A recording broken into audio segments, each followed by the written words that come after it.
घोड़ा बग्गी में जबरदस्त टक्कर हो गई, जिसमें 2 बच्चों की मौत जबकि 1 दर्जन लोग घायल हो गए। हादसे में घायल 3-4 लोगों की हालत नाजुक बनी हुई है, जिन्हें देहरादून के लिए रेफर कर दिया गया है।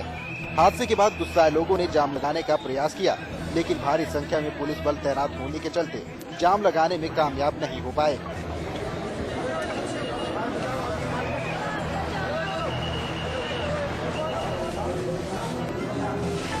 हालांकि पुलिस ने बस चालक को गिरफ्तार कर लिया है।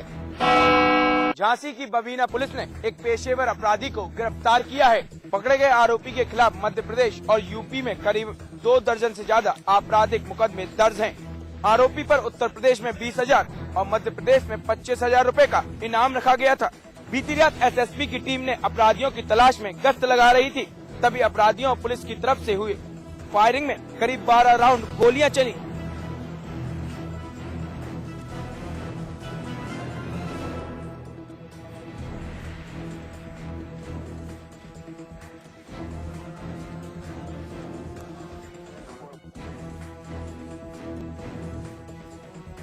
तभी मुठभेड़ में रामपुरा निवासी ब्रजकिशोर लोधी उर्फ रवि को गिरफ्तार कर लिया गया। जालौन के जिला मुख्यालय उरई में पीएम मनमोहन सिंह के खिलाफ जमकर प्रदर्शन हुआ। घंटाघर चौराहे पर महंगाई और एफडीआई के विरोध में पतंजलि योग समिति और भारत स्वाभिमान मंच के दर्जनों कार्यकर्ताओं ने पीएम का पुतला फूका। कार्यकर्ताओं ने केंद्र सरकार के खिलाफ जमकर नारेबाजी की। कार्यकर्ताओं ने विदेशी सामानों को आग लगाकर विरोध जताया। साथ ही लोगों से स्वदेशी सामान उपयोग में लाने को कहा। पतंजलि योग समिति और भारत स्वाभिमान मंच के जिलाध्यक्ष महेंद्र विक्रम सिंह का कहना है कि आजादी के पहले ईस्ट इंडिया कंपनी ने भारत में व्यापार करने के बहाने देश को अंग्रेजों का गुलाम बना दिया था। इन लोगों का कहना है कि एफडीआई के लागू हो जाने से विदेशी कंपनियों का भारत के बाजार पर पूरी तरह कब्जा हो जाएगा, जिससे देश में करोड़ों लोग बेरोजगार हो जाएंगे। उन्नाव से अपने मानदेय की मांग को लेकर माध्यमिक शिक्षक संघ के कुछ शिक्षक साइकिल पर सवार होकर उत्तर प्रदेश के मुख्यमंत्री अखिलेश यादव से मिलने के लिए रवाना हुए हैं। ये शिक्षक साइकिल चलाकर लखनऊ आएंगे और वहां मुख्यमंत्री अखिलेश यादव से मुलाकात करेंगे। समाजवादी पार्टी ने अपने चुनावी वादे में कहा था कि शिक्षकों को उनके काम के बराबर वेतन दिया जाएगा, लेकिन इन शिक्षकों को 6 महीने के बाद भी अब तक वेतन नहीं मिला है। शिक्षकों ने चेतावनी दी है कि अगर उनकी मांगे नहीं मानी गयी तो वो एक बड़ा आंदोलन करेंगे।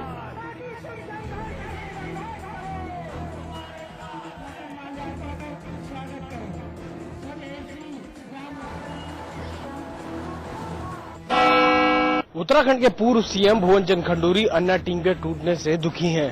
खंडूरी ने कहा कि अन्ना टीम के टूटने से उन्हें तकलीफ हुई है, क्योंकि अन्ना के आंदोलन ने यूपीए सरकार की चूल्हे हिला दी थी, लेकिन अब राजनीतिक दल का विकल्प ठीक नहीं है। उनके अनुसार अन्ना टीम को गैर राजनीतिक रहकर ही काम करना चाहिए था, तभी वो ज्यादा प्रभावी होंगे।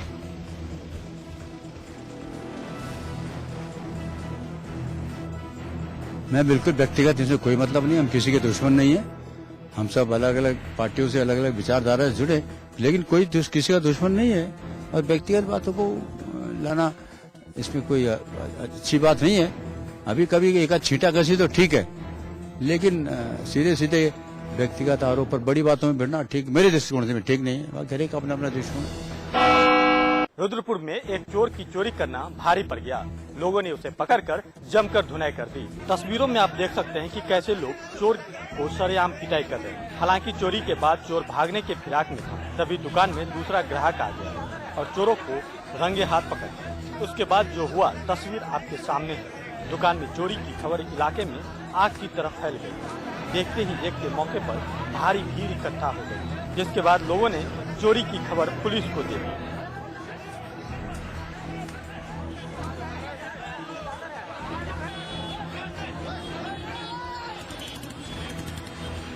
लेकिन मौके पर पुलिस पहुंचने से पहले ही चोर फरार हो गया था। टिहरी लोकसभा उपचुनाव नजदीक है, जिसके मद्देनजर कांग्रेस और बीजेपी दोनों पार्टियां एक दूसरे पर आरोप प्रत्यारोप करने में जुटी हैं। कांग्रेस द्वारा हाल में बीजेपी उम्मीदवार महारानी माला राजलक्ष्मी को खटारा एम्बेसडर कार कहे जाने पर बीजेपी ने तीखी प्रतिक्रिया व्यक्त की है। बीजेपी प्रवक्ता दीप्ति रावत ने कांग्रेस के इस बयान को अमानवीय करार दिया है। उनका कहना है कि इसका जवाब कांग्रेस को 10 अक्टूबर को मतदान के दिन टिहरी की जनता देगी।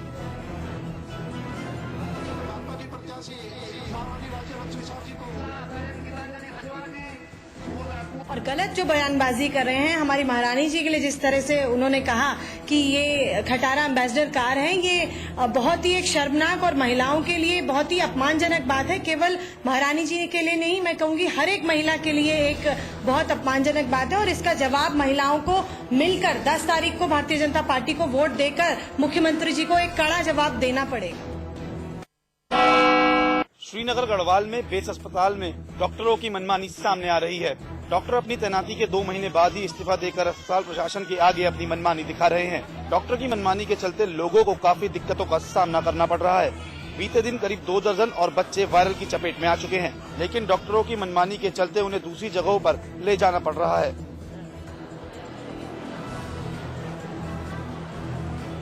हम आपको बता दें, बीते 2 महीने में 14 डॉक्टर इस्तीफा दे चुके हैं। देहरादून में राज्यपाल अजीज कुरैशी ने एक पुस्तक का विमोचन किया। यह पुस्तक योजना आयोग की सदस्य शाहिद हमीदा ने लिखी है। किताब का नाम ब्यूटीफुल कंट्री है। इस किताब में योजना आयोग और उसके कार्यों को लिखा गया है। इस किताब में योजना आयोग के कार्यों का बखान भी किया गया है। किताब की लेखिका शाहिद हमीद ने बताया, किताब के माध्यम से योजना आयोग के कामों को लोगों के बीच पहुँचाया जाएगा और उसकी जानकारी दी जाएगी।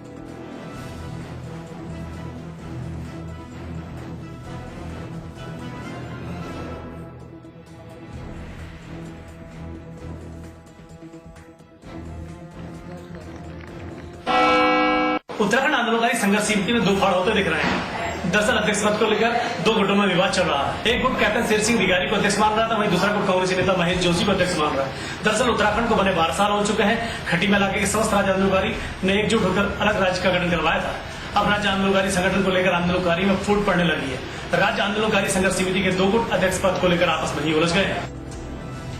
जो है 1 अक्टूबर के लिए समस्त राज्य आंदोलनकारी की मीटिंग यहाँ बुलाई थी और उस घोषणा के तहत यहाँ पर तमाम आंदोलनकारी इकट्ठे हो गए थे।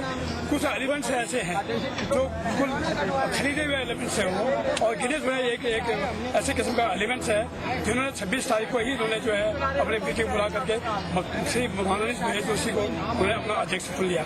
मैं खटीमा के राज्य आंदोलनकारियों का हृदय से आभारी हूँ कि उन्होंने बहुमत के साथ मेरे ऊपर विश्वास किया और मुझे अपने संगठन का अध्यक्ष बनाया। विवाद इतना बढ़ गया कि पुलिस को भी मौके पर आना पड़ा। दीपक फुलेरा, समाचार प्लस, खटीमा। उत्तराखंड में अवैध खनन का सिलसिला जारी है। पुलिस प्रशासन की रोक के बावजूद वहां पर अवैध खनन हो रहे हैं। 30 जून को प्रशासन ने हरिद्वार के सभी घाटों पर बालू के खनन पर रोक लगा दी थी। इसके बाद भी खनन का काम जोरों से जारी है। नदी के किनारे के खेतों को भी खनन माफिया ने नहीं बख्शा और खेतों में भी जेसीबी मशीन उतार दी, जिसके चलते खेतों में गड्ढे हो गए हैं। नदी के आसपास के गांव वाले इस बात को लेकर बहुत परेशान हैं। प्रशासन अभी भी इस मामले को लेकर बेखबर है। जरूरत पड़ती है जब तक प्रशासन एक्टिव होता है, एक्टिव रहता है, हमेशा विजिलेंट रहता है। जब भी सूचनाएं मिलती हैं कि इस क्षेत्र में खनन हो रहा है, वहाँ हम तत्काल छापेमारी कार्रवाई करते हैं। इस तरह का प्रकरण हमारे संज्ञान में नहीं आया कि किसी ग्रामीण ने ऐसी बात नहीं कही है, लेकिन अगर आती है ऐसी कोई जानकारी हमें प्राप्त होती है तो निश्चित रूप से उसके खिलाफ कार्रवाई। समाचार प्लस संवाददाता ने जब इस मामले को एसडीएम तक पहुंचाया तो उन्होंने आरोपियों के खिलाफ कार्रवाई करने की बात कही।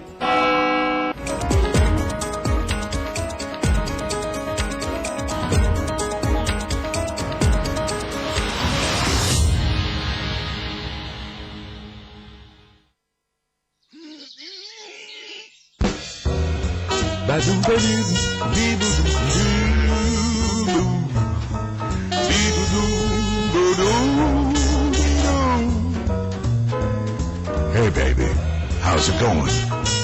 It's fun and refreshing.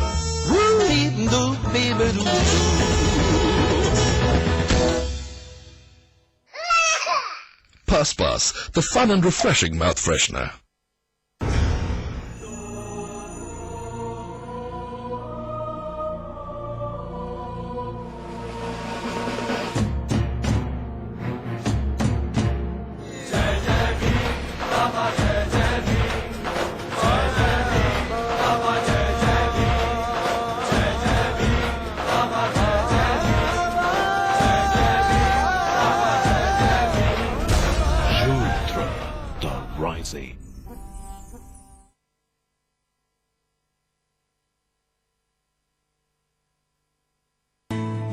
India's largest university, with 25,000 students from 26 states of India and 16 countries. 25 international tie-ups. Placements in 300 corporates. Hostel facility for 15,000 students. Ranked amongst the top universities of India. 600-acre campus. Lovely professional university. Transforming education, transforming India. बेहूदे बयान पर हंगामे के बाद कोयला मंत्री ने media के सिर थोड़ा ठीकरा। जायसवाल ने कहा, तोड़ मरोड़ कर पेश किया गया बयान, गलती नहीं की, फिर भी मांगता हूं माफी।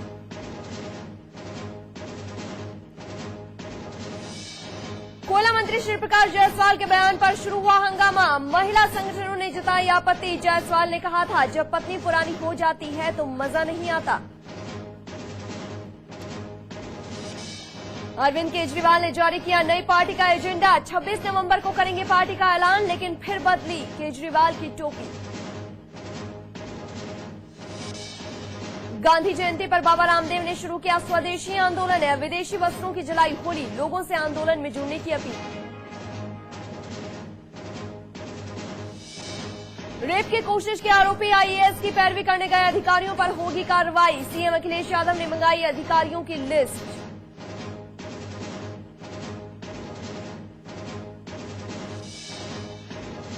काशीपुर में अवैध खनन रोकने गई पुलिस टीम पर माफियाओं ने की फायरिंग। जवाबी फायरिंग में फरार हुए खनन माफिया। जेसीबी मशीन और ट्रैक्टर ट्रॉली बरामद।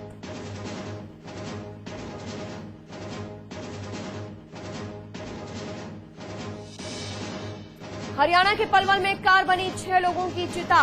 ट्रैक्टर से टक्कर, कार में गैस लीक होने से लगी आग।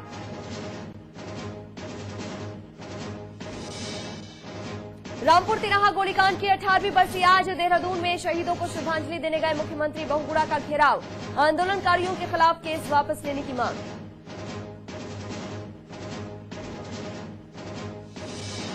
T20 वर्ल्ड कप के सुपर 8 मुकाबले में साउथ अफ्रीका को टीम इंडिया ने दिया 153 रन का टारगेट। सेमीफाइनल में जगह बनाने के लिए अफ्रीकियों को 121 रन पर करना होगा ऑल आउट।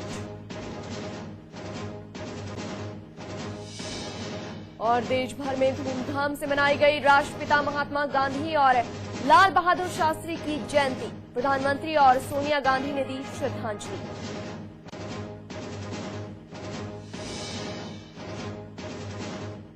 राघव राजा राम पतित पावन सीताराम। सत्य और अहिंसा की मूर्ति, जिनके सत्याग्रह ने साम्राज्यवाद को भी मात दे दी, जिन्होंने भारत की मिट्टी से तूफान पैदा किया, जिन्होंने पददलितों और उपेक्षितों के मौन को आवाज दी, जो जीती जागती किंवदंती बन गए, यानी मोहनदास करमचंद गांधी। आज गांधी जयंती पर बापू को नमन। रघुपति राघव राजा राम पतित पावन सीताराम। महात्मा गांधी एक ऐसा महात्मा जिसने सिखाया सत्य और अहिंसा का पाठ। एक ऐसा महात्मा जो बना राष्ट्रपिता। 2 अक्टूबर आज के दिन जन्मे महात्मा गांधी बन गए दुनिया के लिए मिसाल। एक बार फिर बापू याद आए। हमें आजादी बिना खड़ग बिना ढाल, साबरमती की संसद ने कर दिया कमाल।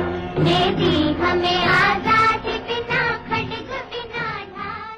दे दी हमें आजादी बिना खड़ग बिना ढाल, साबरमती के संत तूने कर दिया कमाल। गुलामी की बेड़ियों में जकड़े भारत को आजाद कराने के लिए इस संत ने सत्य और अहिंसा का मार्ग अपनाया।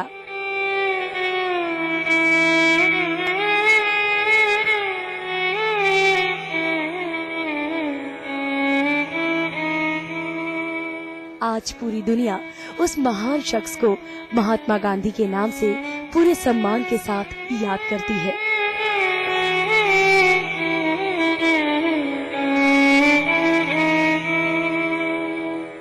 देशवासी उस असाधारण व्यक्तित्व वाले संत को फक्र से राष्ट्रपिता कहती है। गांधी जी के आदर्शों से प्रभावित होने के बाद रविंद्रनाथ टैगोर ने उन्हें महात्मा यानी महान आत्मा का दर्जा दिया।